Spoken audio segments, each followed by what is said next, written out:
दोस्तों, हमारा सूरज पृथ्वी पर बसे हर जीव का जीवनदाता है। हमारे सूर्य के बिना पृथ्वी पर जीवन संभव नहीं है। इसकी गैर मौजूदगी में पृथ्वी पर अंधेरा हो जाएगा और पूरी धरती बर्फ के ढेर में दब जाएगी। सूर्य की ऊष्मा के बिना जीवन का अस्तित्व ही असंभव है। लेकिन लगभग 4.5 अरब वर्षों से चला आ रहा यह दौर क्या हमेशा के लिए चलेगा? क्या सूर्य और सौरमंडल का अस्तित्व हमेशा के लिए टिका रहेगा? क्या सूर्य ऐसे ही हमेशा प्रकाशित रहेगा या फिर कभी उसका अंत भी होगा? आइए अब इन सभी सवालों के जवाब जानते हैं।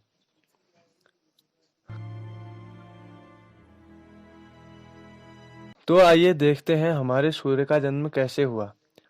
सूर्य का निर्माण आज से लगभग 4.5 अरब वर्ष पहले हुआ था।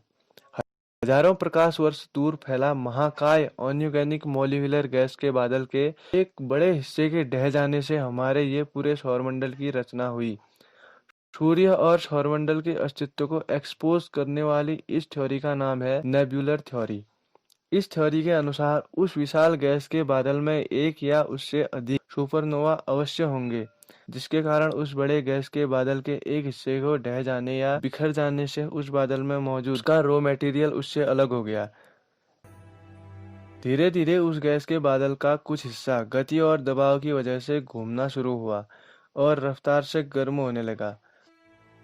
रफ्तार और घुमाव की वजह से उसका एक बड़ा हिस्सा मध्य केंद्र में गठित हुआ और बाकी का हिस्सा उसके आसपास सर्कल में घूमना शुरू हुआ। ये पूरी घटना होने में ही करोड़ों साल लग गए और कई समय बीत जाने से धीरे धीरे टेम्परेचर थोड़ा गिरा और हाइड्रोजन और हीलियम का बीच वाला भाग हमारे सूर्य के रूप में अस्तित्व में आया और उसके आसपास घूमने वाले रॉ मटेरियल से हमारी पृथ्वी, अन्य ग्रह, उपग्रह और सौरमंडल के कई और छोटे बड़े पिंड अस्तित्व में आए। तो इस तरह सूर्य सब ग्रहों और उपग्रहों को मिलाकर हमारा सौरमंडल बना। सूर्य हमारे सौरमंडल का सबसे बड़ा पिंड है। दरअसल सूर्य धरती और अन्य ग्रहों से अलग है। वास्तव में वो एक तारा है, हमारे आकाशगंगा के 100 अरब से अधिक तारों में से एक तारा। सूर्य G2 कैटेगरी का तारा है, जो आकाशगंगा के 10% तारों में से एक है। जैसे हमारी पृथ्वी और अन्य ग्रह सूरज की परिक्रमा करते हैं, ठीक वैसे ही सूर्य हमारी पृथ्वी सहित संपूर्ण सौरमंडल को लेकर हमारी आकाशगंगा के मध्य भाग की परिक्रमा करता है। हमारे सौरमंडल के सभी ग्रहों को हमारी आकाशगंगा की परिक्रमा करने में लगभग 25 करोड़ साल लग जाते हैं। सौरमंडल में सबसे ज्यादा द्रव्यमान सिर्फ हमारे सूर्य का ही है।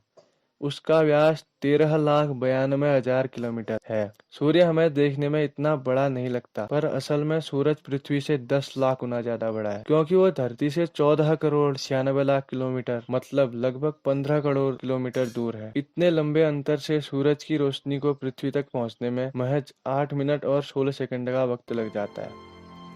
सूर्य मुख्य रूप से हाइड्रोजन और हीलियम से बना एक गोला है। सूर्य की सतह का निर्माण हाइड्रोजन, हीलियम, लोहा, oxygen, silicon, sulphur, magnesium, carbon, calcium और क्रोमियम तत्वों से हुआ है। सूर्य के अंदर के केंद्र भाग को कोर कहा जाता है, जहाँ का टेम्परेचर अपनी चरम सीमा पर होता है। उसके भीतर के कोर भाग का टेम्परेचर 1,56,00,000 डिग्री सेल्सियस होता है। जबकि सूर्य की सतह जो हमें हमेशा दीप्यमान और प्रकाशित दिखाई देती है, उसका तापमान लगभग 6,000 डिग्री सेल्सियस तक रहता है। सूर्य का अंत लगभग 4.5 अरब वर्ष पहले जन्मा हमारा सूर्य हर सेकंड के 6,570 लाख टन हाइड्रोजन को 6,530 लाख टन हीलियम में ट्रांसफर करता है। दोनों आंकड़ों के बीच का गैप मार्क कीजिए दोस्तों। 40 लाख टन हाइड्रोजन का हीलियम में रूपांतरण नहीं होता ही नहीं, बल्कि हीलियम के बजाय ऊर्जा में रूपांतरण होता है और वह ऊर्जा अंतरिक्ष में चारों ओर फैल जाती है। ऐसे सूर्य हर एक सेकंड अपना पदार्थ घुमा रहा है, लेकिन आखिर ऐसा कब तक चलेगा? तो इस प्रश्न का जवाब ये है दोस्तों कि ऐसा और आगे लगभग 5 अरब साल तक चलेगा। उसके बाद सूर्य के केंद्र भाग का हाइड्रोजन समाप्त हो जाएगा, जिसके कारण सूर्य के केंद्र का तापमान अपनी हद पार कर लेगा और वो धीरे धीरे फूलने लगेगा और वो जो अब है उससे लगभग 100 गुना ज्यादा बड़ा हो जाएगा। अगर कोई तारा ऐसे फूलने लगे तो इसे रेड जाइंट कहते हैं। हमारा सूरज भी एक दिन ऐसे ही रेड जाइंट हो जाएगा। सूर्य के इतने फूल जाने से उसका व्यास इतना बढ़ जाएगा कि वो बुध और शुक्र ग्रह को तो सबसे पहले ही अपने अंदर समा लेगा, और उसके बाद आएगी हमारी धरती की बारी। लेकिन तब तक तो पृथ्वी पर इंसानों सहित सभी जीव सृष्टि का नाश हो चुका होगा। और करोड़ों साल पश्चात सूर्य में अब सिर्फ हाइड्रोजन के बदले हीलियम ही बचा होगा, और वो हीलियम अब कार्बन में रूपांतरित होना शुरू हो जाएगा। इसलिए सूर्य अभी भी और ज्यादा फूलेगा। धीरे धीरे उसकी बाह्य परत छाल की तरह उखड़कर अंतरिक्ष में बिखर जाएगी। आखिर में सिर्फ एक गुठली जैसा आंतरिक भाग बचेगा। वो भाग उस समय लगभग आज के पृथ्वी के जितना होगा। फिर भी उसमें गर्मी इतनी होगी जिसकी कोई सीमा नहीं। भौतिक निष्णात जिसे व्हाइट डॉर्फ कहते हैं, इस तरह हमारे सूर्य को एक श्वेत वामन तारे का स्वरूप मिलेगा। धीरे धीरे वो वामन सूर्य भी अपने टेम्परेचर और गर्मी को गुमा देगा, और अंत में बुझकर एक काले कोयले के समान हो जाएगा। इस तरह धरती की सभी जीव सृष्टि का अंत कर देने के बाद हमारे सूर्य का भी अंत हो जाएगा। ये सब होने में अभी लगभग 5 अरब साल लग जाएंगे।